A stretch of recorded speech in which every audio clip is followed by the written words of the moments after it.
Oh, how I wish I were previewing an Orioles appearance in the 2024 World Series. Unfortunately, that's not the case. And we got Dodgers and Yankees, but I still wanted to preview it from an Orioles perspective. That's coming up on this episode of the Locked On Orioles podcast.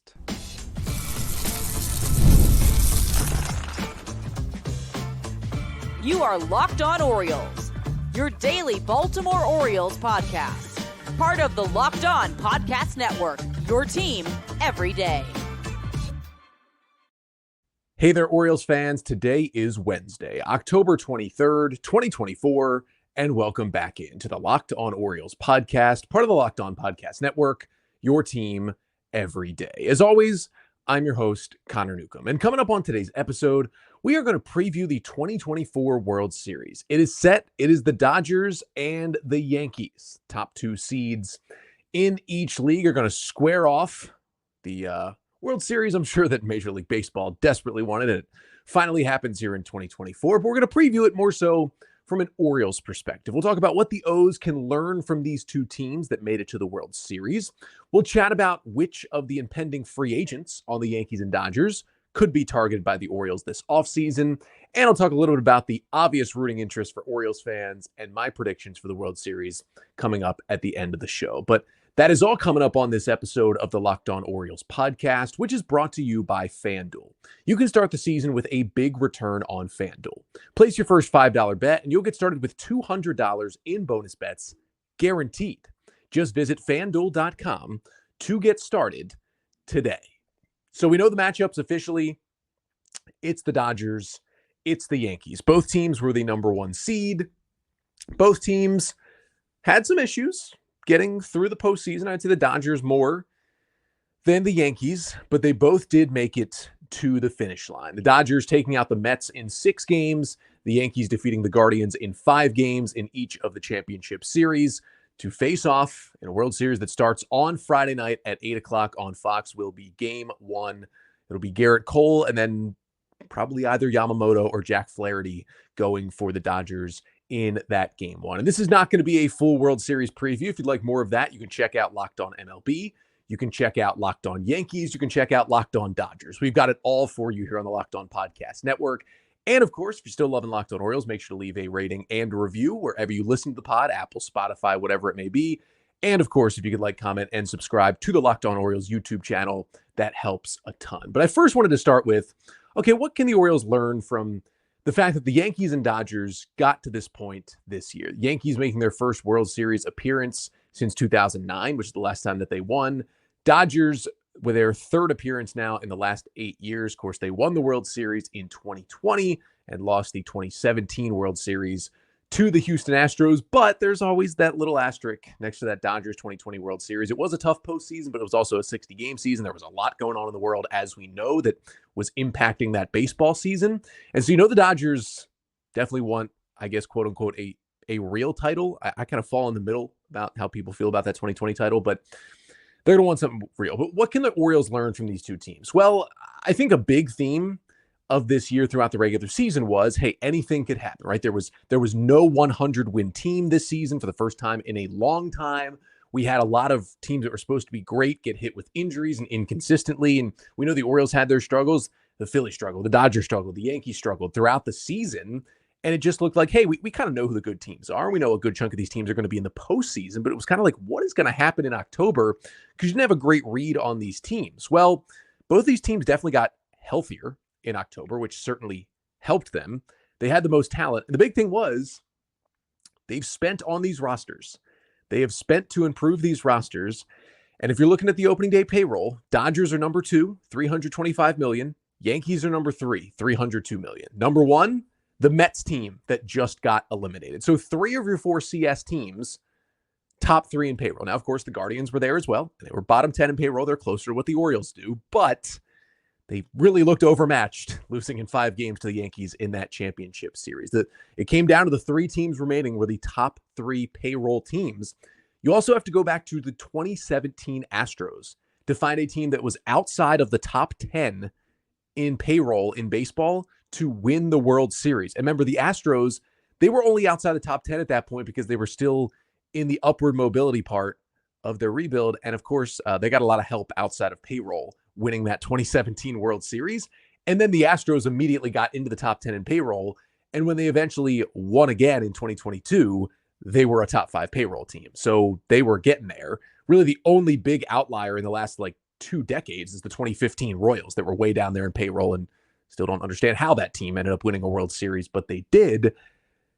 And the Orioles are not going to be where the Yankees and Dodgers are. They are not going to exceed $300 million, even with David Rubenstein now owning this team and being one of now the richest owners in Major League Baseball. I just don't see them jumping up to the $300 million mark, at least not anytime soon. Maybe it could happen down the road. But the Orioles were 26th on opening day with a $103 million payroll. They were paying their players less than a third of what the Dodgers were paying theirs on opening day. That you got to do a lot right to be able to then compete with that team that is spending 3 times as much as you on its roster. So maybe you look around and say, hey, we can't go from 100 to 300 million in one offseason, but maybe the O's can at least push over 150 to 175 in the next couple of years. They can creep towards that $200 million number, which is a much more competitive number to get you into this conversation. Now, of course, you want to pay good players. You don't just want to spend to spend. You got to spend on the right players. But the Dodgers and Yankees are great examples of both ways of spending. They've certainly spent on the right players. We'll get to those in a second. But also the players they spent on that haven't worked out or maybe aren't working out right now, they still have the budget to cover up those things with other good players. That's what makes these good teams good. These two teams tell us it's important to have stars.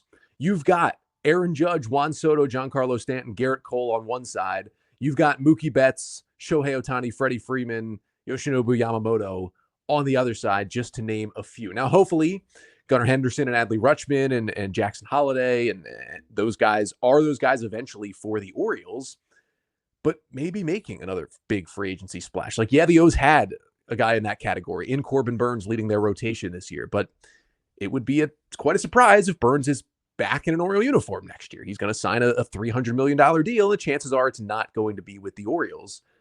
Maybe they could use some more stars to really star-stud this lineup. And that's not to say you have to have all of these big-name guys just throughout your lineup. But now it'll be, because whether it's the Dodgers or the Yankees, they're going to fit this mold.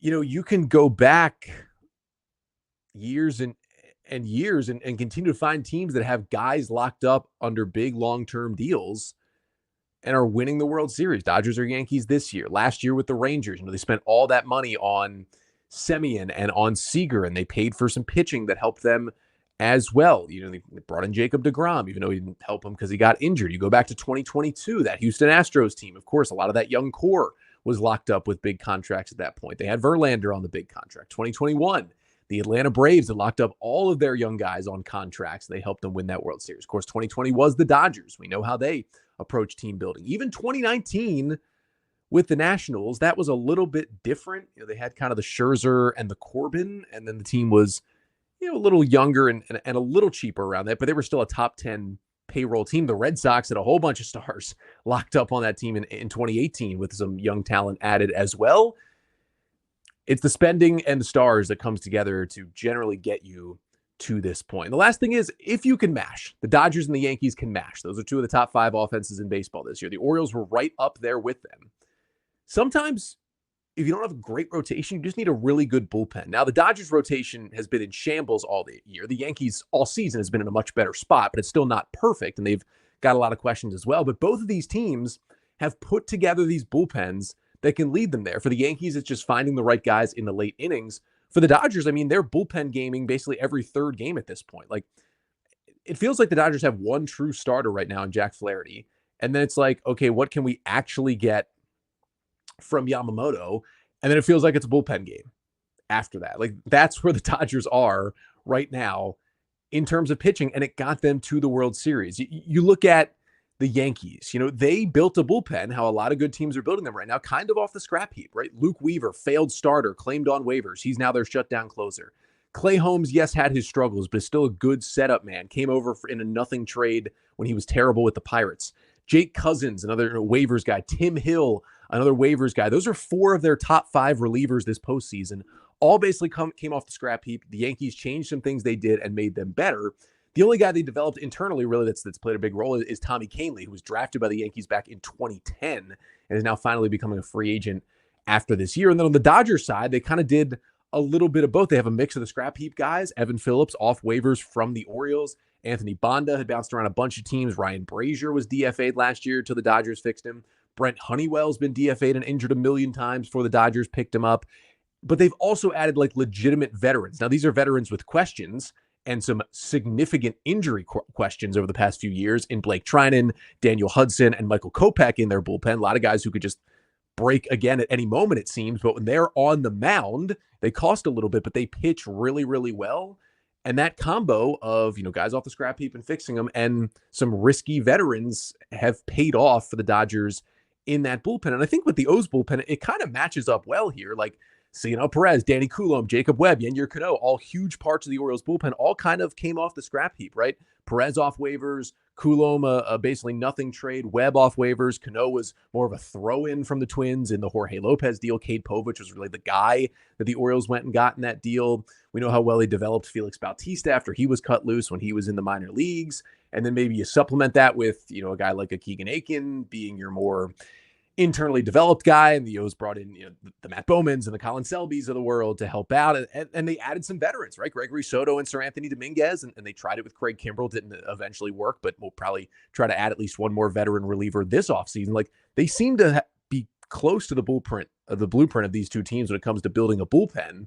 Maybe one or two more horses in there would take them to the next level, but the O's are getting there. It's really just about that. I mean, that payroll discrepancy is hard to make up for when you see the number 2 and 3 teams into the World Series. But, you can sit here and say, these teams have better players, more payroll, blah, blah, blah, blah, blah. Well, some of the players on both of these teams are going to be available to the Orioles this offseason. Some of these guys you're going to watch in this year's Fall Classic will be free agents. And there's some guys that the Orioles I think are going to be interested in. We'll talk about who those free agents from the Dodgers and the Yankees would be coming up next. But first, this episode of the Locked On Orioles podcast is brought to you by FanDuel.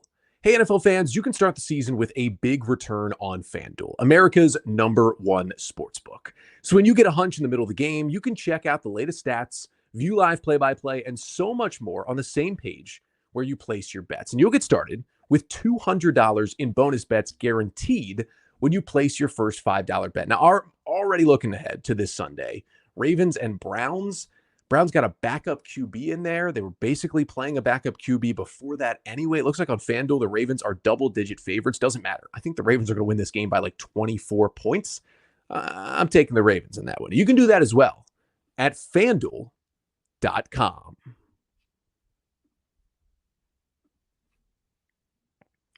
So as we look at this 2024 World Series, Yankees and Dodgers, wanted to take a look at, you're going to see some players play. You might learn about some new players if you haven't been following these two teams closely, but there's another Orioles connection here, and that is some of these guys playing in the World Series are going to be free agents this offseason. And with the payroll hopefully expanding and David Rubenstein taking over and the Orioles looking to add to this team and avoid another early playoff exit next year, you would think they're going to be signing some free agents this offseason. And it could be some of the guys we're watching in the World Series. Let's start with the Yankees. Now, as much as it would be amazing, I don't think the Orioles are going to be players in the Juan Soto free agency sweepstakes this offseason. He is, of course, the big ticket free agent among these two World Series teams. But beyond that, Tommy Kahnle and Clay Holmes, two very important setup men for the Yankees, are both set to be free agents this offseason. I do think the Orioles will try to add one veteran kind of setup type reliever to this bullpen. And while Clay Holmes has great stuff, it concerns me a little bit just because he's been volatile this year. But Tommy Kahnle, 2.11 ERA in 43 innings, reverse splits guy, great changeup. In his last outing in the ALCS against the Guardians, he threw 26 pitches. They were all changeups, and he threw up zeros. That's pretty impressive to be able to do something like that. I would love to see Tommy Kahnle in the Orioles bullpen. On the other side, for the Dodgers, how about a couple of other bullpen vets? Daniel Hudson and Blake Trinan could be guys who help out the Orioles. Now, Trinan is definitely better, is going to cost way more than Hudson does. Also not a guy I really want on the Orioles at this point. Hudson, though, maybe a cheap one-year veteran deal for a guy who's pitched in the playoffs a ton, has a big injury history, but if he can stay healthy, he is still effective out of the pen. Could be a cheap, helpful addition. But the big guy I think I'm going to have my eyes on here, who is going to start at least one and potentially two of these World Series games. You'll probably see him at least pitch in two games if the series goes deep, is Walker Buehler, who was an ace of this Dodgers staff at one point pre-injury. Then he has the elbow surgeries. He comes back, and this year just wasn't crazy effective. 16 starts, a 5.38 ERA for Buehler in the regular season with the Dodgers coming off the injury. And you could see at times the stuff was still there, but the command was bad. The stuff was still a tick down. He had his best looking stuff in a while in his last NLCS start at Citi Field against the Mets. He only threw 4 innings because he got into some trouble, but his raw stuff looked as close to the pre-injury Walker Buehler as we have seen, and it got some people excited. And I do want to wait and see, how he pitches against this Yankees offense in this World Series, because he's going to start at least one game, you would think. But a guy in Buehler who had almost a 6 ERA this season coming off injury, he's someone who's, the way his career was going early, just probably couldn't wait to get to free agency to get this big deal. That's just not going to happen this offseason. So Walker Buehler, to me, seems like a guy who could be a candidate for one of those short-term, big money, prove-it deals where he takes a 1-year deal or maybe a 2-year deal where there's a player opt-out after the first year. That's probably what I think Buehler is going to look for, where he looks for like a 2-year, $40 to $50 million deal with an opt-out after year 1, where he can go to a team that he can help, and he can try to prove that he's healthy and prove that he's close to the old Walker Buehler. And then if he does, he opts out, gets the big contract. If he doesn't quite prove it, he opts in and pitches another year with a good deal and then tries to basically prove it in year 2 and then become a free agent after that. That's really what I think Buehler could do. And with the Orioles opening up the payroll, Mike Elias is still going to make these final decisions, even though David Rubenstein is going to be giving Elias and his team a lot more money to work with in free agency and in trades and in extensions and all that good stuff. Rubenstein, at least not at this point, I don't think, is going to be the owner that, goes behind the back, goes right to the agents, works out the deals himself. It is still going to be Elias making that final call. And Rubenstein's said as much when he's spoken publicly about the situation, that he has full trust in Elias and is going to hand over kind of all baseball operations will stay with Elias. But the Orioles will have a little more money to work with. So maybe the Orioles still won't be willing to give out a deal of more than say 3 years for a starting pitcher. But what they might be willing to do is say, okay, we'll go a 1 or 2 year deal, but with our payroll flexibility, yes, Walker Buehler, we can give you a 2-year, $50 million contract with an opt-out after year 1, because we're not on the hook for too long for that money. And maybe the O's think, hey, Walker Buehler is going to have a bounce back healthy 2025 and could be back to the old Walker Buehler. So that's someone I would be watching very closely to see how he looks in the World Series, because I think he is a definite candidate for the Orioles in free agency this offseason. Maybe the O's would go after our old friend Jack Flaherty, signed a 1-year deal with the Tigers, was traded to the Dodgers. He's a free agent again. He's had a fantastic year. He's kind of been the Dodgers' ace down the stretch because everyone else has just been so injured. Yeah, there was the relationship wasn't perfect between Flaherty and the pitching coaches for the Orioles when he was here in 2023, but that staff is out. Drew French and Mitch Plasmeyer are in for the Orioles, and maybe that makes a difference. Maybe there could be a new beginning and they could still go after Jack Flaherty in free agency this offseason. It's not completely out of the cards there, something to watch. And then really the last guy in this series, and this is prefaced by, this would probably be only if the Orioles do not re-sign Anthony Santander and he signs elsewhere. Teoscar Hernandez is a guy I would very much target to play right field for the O's, big right-handed bat, if Santander is not bad. Teoscar, 272 average, 33 homers, a 134 WRC plus for the Dodgers in the regular season, which is another big bat in the middle of their lineup. He's probably going to be looking for a bigger type deal that the O's may not be willing to give out, but again, a 2-year deal, big money, maybe he takes it. Someone to look at if the O's aren't going to bring back Santander. But that's really what's to watch in this World Series. Coming up next, let's do the prediction, right? Let's do the rooting interest. I think that's obvious. Let's do the prediction as well. Who's going to win the World Series? Who's going to win World Series MVP? All that good stuff coming up next to finish off the pod. But first, this episode of the Locked On Orioles podcast is also brought to you by Prize Picks. What is Prize Picks? It's the best place to get real money sports action. With over 10 million members and billions of dollars in awarded winnings, Prize Picks has made daily fantasy sports accessible to all. You just pick more or less on at least two players for a shot to win up to 100 times your cash. You can run your game all season long on Prize Picks. It's really so fun to play because Prize Picks is quick and easy, right? Whether I want to do a lineup with pro football, college football, pro basketball, the hockey, the World Series, whatever it may be, it takes like 60 seconds to get my entries in. Again, you're just picking more or less. That is it. And if you get 4 right, you can win up to 100 times your money. So just download the app today, use code LOCKEDONMLB, and get a $50 instantly after you play your first $5 lineup. Again, download the Prize Picks app today and use code LOCKEDONMLB to get $50 instantly after you play your first $5 lineup. That is at Prize Picks. Run your game.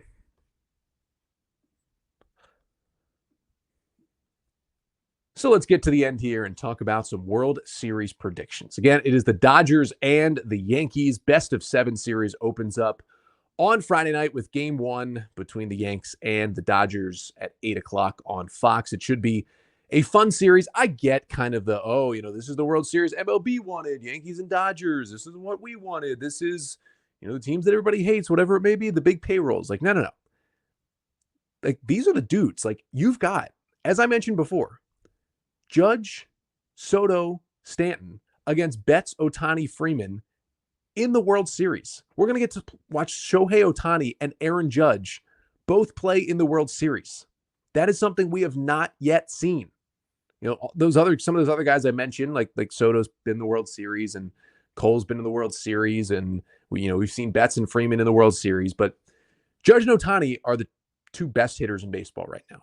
And they're going to match up in the World Series. That is going to be fun to see. Now, rooting interest. I think we're all on board here, right? Go Dodgers. Can I get a Go Dodgers in the YouTube chat right now? Like, if you are an Orioles fan and you are cheering for the Yankees to beat the Dodgers in the World Series this year, I definitely have some questions for you. If there are any of you out there, Orioles fans, who are actually cheering for the Yankees in this World Series, let me know in the YouTube comments. I have some questions to ask. But yes, are the Dodgers my favorite team to see win the World Series? No, but they're playing the Yankees. So, put me in Dodger blue for the next week and a half. Like, let's go Dodgers. Now, the question is next, do I think the Dodgers will win? I absolutely think, as I mentioned before, like, they want to get that quote unquote real title. This has been a dynasty without a lot of championships. If the Dodgers can win this World Series this year, they'll have the 2020 title. They'll have this full season, did everything, went through all the injuries and won it again. Like, this cements them, I think, as somewhat close to a dynasty. I get the people, you got to win all the championships to get the dynasty. I understand it, but this has been the best team in baseball for over a decade now. And I think a full season championship this year would cement that for the Dodgers as well. I'm going to take the Dodgers in 6 in this series. I just think, they don't have the starting pitching, and I think that's going to allow the Yankees to get a game or two. And just the existence of Judge and Soto and the way that Stanton's been like the best hitter in the postseason so far makes that lineup even so much deeper. But the Dodgers lineup is just deeper and better. Like, the Yankees, maybe I'd take them slightly right now with the top 3. I don't even know if I'd do that, but the Dodgers just have so many more guys at the bottom of the lineup that can beat you than the Yankees do. And while the Yankees have a better starting rotation, they have Cole, and they can go to Rodon, and they can go to Clark Schmidt, and they can go to Luis Gil. They have more options than the Dodgers do. The Dodgers have a better bullpen, and the Dodgers just keep doing these bullpen games, and they keep winning them. And honestly, it can be really tough, especially in the postseason, to prepare for a bullpen game when you're seeing a new pitcher every inning. And the Dodgers have had a lot of success doing it. And you're going to throw the Ben Kasparias and the Anthony Bondas and the Michael Kopechs and whomever it may be they can throw out there, the Daniel Hudsons and the Blake Trinans and all these guys coming at you from different angles and can just get you out. And if you can give these Yankees hitters a different look every inning, every other inning, I think it could work out for this Dodger team, to be honest with you. So I'm going to take the Dodgers in 6. I think they do enough pitching-wise with the bullpen games that the offense can just carry them. I think we'll get a few pretty high-scoring games in this World Series, but I think it's going to be a lot of fun, and I've got the Dodgers coming out on top. And my World Series MVP, this is kind of a cop-out, but I'm going to take Ohtani. He's mostly risen to the moment in his first MLB postseason. I think he's going to rise even more to the moment in the World Series. The reason I say it as well is if you can get a really dominant lefty in there, sometimes you can neutralize Ohtani. And I'm really interested to see how he matches up with Carlos Rodon when he does start for the Yankees. But in the Yankee bullpen, their lefties are Tim Hill and Tim Mesa, like two sinker ball guys cast off, like not guys that I think are going to really bother Ohtani. Now, Tommy Kahnle is a reverse splits guy with that changeup, so he gets lefties out at a better rate than righties. You can kind of throw Kahnle into that mix, and he's had a great postseason, had a great regular season. But I just think Ohtani's going to get to some of these guys, going to have some big home runs, some big swings, and I'll take him as the MVP again. Dodgers in 6. They clinch it back at home at Dodger Stadium in Game 6, which I believe would be next Friday, which would also be them beating the Yankees to win the World Series on my birthday, which I would not hate either. That'll do it for today's episode. Thank you so much for tuning in. Still do have 2 more episodes on the pod this week. We will be back tomorrow to continue the Orioles player season review series for 2024, taking a look at pretty much every guy on the 40-man roster, giving them their whole episode to tell you what went right, what went wrong, and what their offseason outlook is after their 2024 season. If you missed it from earlier this week, we talked about James McCann's season on Monday. Is he going to be back as the Orioles' backup catcher next year? He is a free agent. I gave you that case on Monday.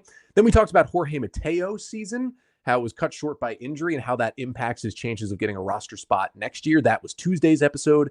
We'll be back with another player to recap their season coming up on tomorrow's episode. But until then, I'm Connor Newcomb, and this has been the Locked On Orioles podcast, part of the Locked On Podcast Network. Your team every day.